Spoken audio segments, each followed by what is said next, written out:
if you are somebody who has trauma or anxiety type issues and you've always struggled with not feeling angry, or maybe you don't even see it as a struggle, but you just don't really experience anger, I have an interesting bit from this book called Waking the Tiger by Peter Levine.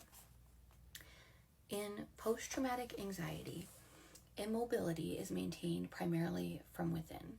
The impulse towards intense aggression is so frightening that the traumatized person often turns it inward on themselves rather than allow it external expression. This imploded anger takes the form of anxious depression and the varied symptoms of post-traumatic stress. Like the pigeon that tries frantically to escape but is recaptured and held prisoner once more, trauma victims beginning to exit immobility are often trapped by their own fear of abrupt activation and their potential for violence.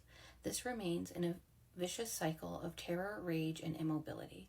They are primed for a full-out escape or raging counterattack, but remain inhibited because the fear of violence to themselves or others.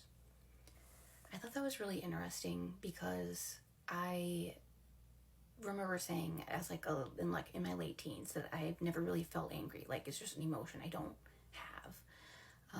And in therapy the last couple of years, or I think actually somewhere before that, I learned that everybody is supposed to experience anger. That anger is a core emotion, or at least it can be. It also can be a secondary emotion, but we're all supposed to have anger to tell us when we are being mistreated or when we need to set boundaries and so on.